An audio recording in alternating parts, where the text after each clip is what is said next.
Hello friends, मैं तेजघन शर्मा टीके study classes में आपका बहुत बहुत स्वागत करता हूं। आज अपन ज्योग्राफी का जो अगला टॉपिक है अरावली पर्वतमाला के बारे में स्टडी करेंगे। तो स्टार्ट करते हैं। देखिए, जो अरावली पर्वतमाला है, इस अरावली पर्वतमाला जो शब्द है, सबसे पहले इसके नामकरण की बात अपन करते हैं। अरावली शब्द संस्कृत भाषा से लिया गया है, यानी कि अरा व वली। इसका अर्थ होता है सुंदर पर्वतमालाएं। यानी कि अरावली का शाब्दिक अर्थ क्या होता है? सुंदर पर्वतमालाएं। इससे पहले हम बात करते हैं अरावली पर्वतमाला की जो उत्पत्ति है। ये अरावली पर्वतमाला की उत्पत्ति गोंडवाना लैंड से हुई है। और महाकल्प कौन सा है? एजोइक महाकल्प। अगर इसके जो हम टाइम पीरियड की बात करें, यानी कि काल की बात करें, तो प्री कैम्ब्रियन काल में इसका निर्माण हुआ है। तो शाब्दिक अर्थ क्या होता है इसका? सुंदर पर्वतमालाएं। राजस्थानी भाषा में इसके अलग अलग नाम भी हैं, इसके कई नाम भी हैं। उन नामों की अगर बात करें तो अरावल, अडावल और आडावल, इसको तीन नामों से हम जानते हैं। अरावल, आडावल और आडावोटा के नाम से भी इसको जानते हैं। अरावली पर्वतमाला का जो उद्भव है, उद्भव की अगर हम बात करें तो उद्भव विद्वानों के अनुसार आज से लगभग इस अरावली पर्वतमाला का जो निर्माण है, यानी उसका उद्भव है 60 करोड़ वर्ष पहले हुआ और प्री कैम्ब्रियन काल में हुआ। और अरावली पर्वतमाला को गोंडवाना लैंड का एक भाग समझा जाता है, जो हमारे हमारे भारत के दक्षिणी का जो पठार है, दक्षिण का जो प्रायद्वीप पठार है, वो भी गोंडवाना लैंड का ही हिस्सा है। आगे बढ़ते हैं। अरावली पर्वतमाला की जो समकालीन जो पर्वतमालाएं हैं, यानी कि विश्व में जो अरावली पर्वतमाला की जो समकालीन जो पर्वतमाला हैं, उनका जो निर्माण हुआ है, वो कौन कौन सी पर्वतमाला है? एक तो हमारे USA, United state of America, यानी कि अमेरिका में अपलेशन पर्वतमाला है। इसका भी जो निर्माण है अरावली के समकालीन हुआ था। ऐसे ही एक पर्वतमाला है यूरोप में है, यानी कि एपिनीज पर्वतमाला का भी निर्माण हमारी अरावली पर्वतमाला के समकाल में ही हुआ था, समकालीन हुआ था। अगर हम बात करें कि जो पर्वतों का जो निर्माण है, वो 3 बार पर्वतों का निर्माण हुआ है। वो कौन कौन से काल में हुआ है? जैसे प्री कैम्ब्रियन काल है, डेविनियन काल है और एक टर्सरी काल है। प्री कैम्ब्रियन काल में 3 पर्वतमालाओं का निर्माण हुआ है, अरावली का, अपलेशियन का और एपिनीज का। डेविनियन काल में हुआ था यूराल पर्वतमाला, जो हमारे यूरोप कॉन्टिनेंट में है, विंध्यन पर्वतमाला जो हमारे भारत में, और सतपुड़ा हमारे भारत में है। इन 3 पर्वतमालाओं का निर्माण भी डेवोनियन काल में हुआ था।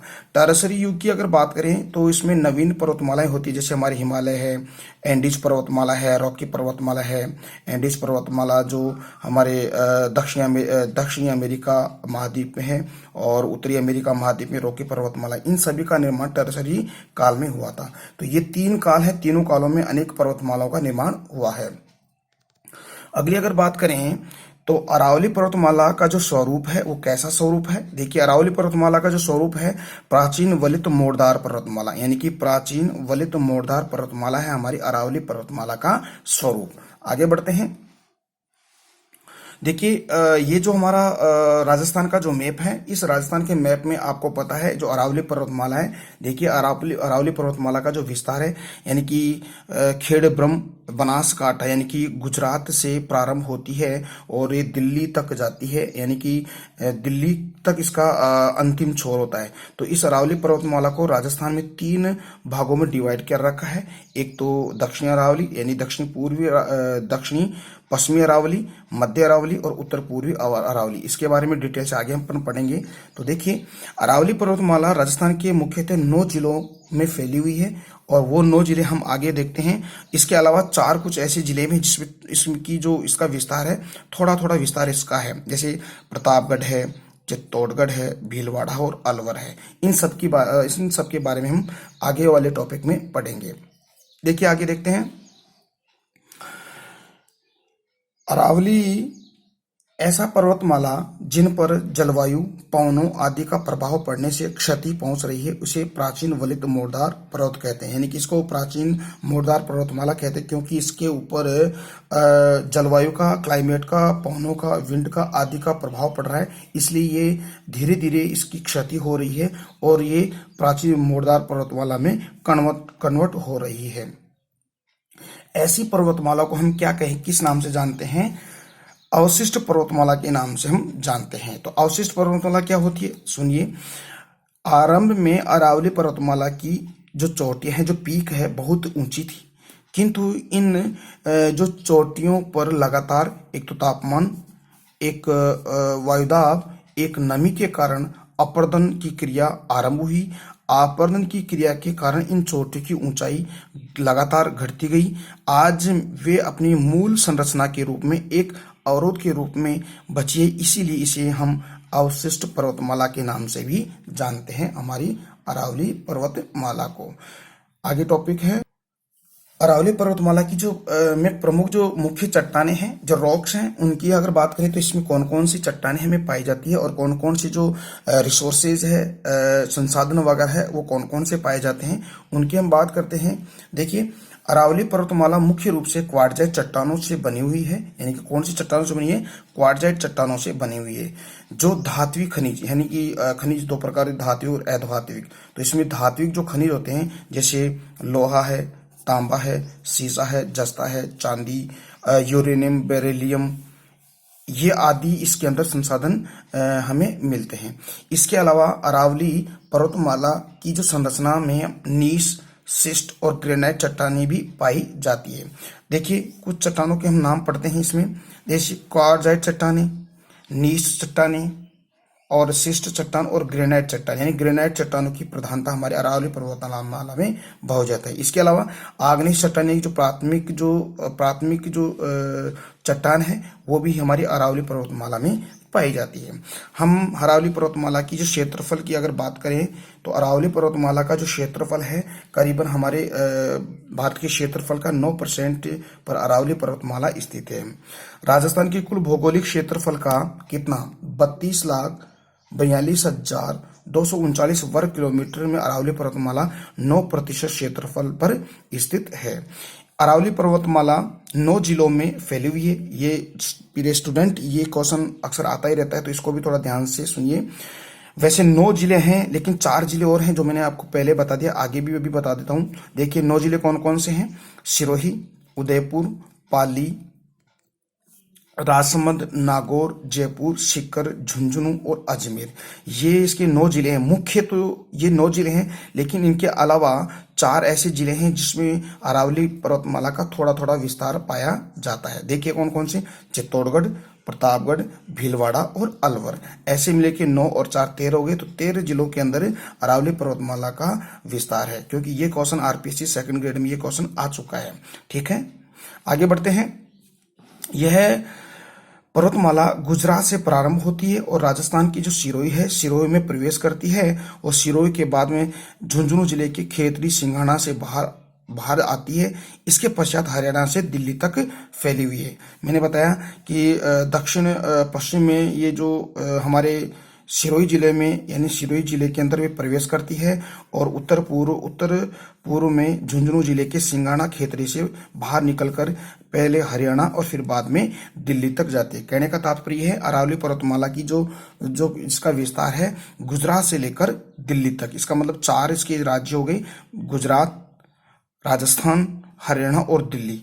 इन राज्यों में फैली हुई है।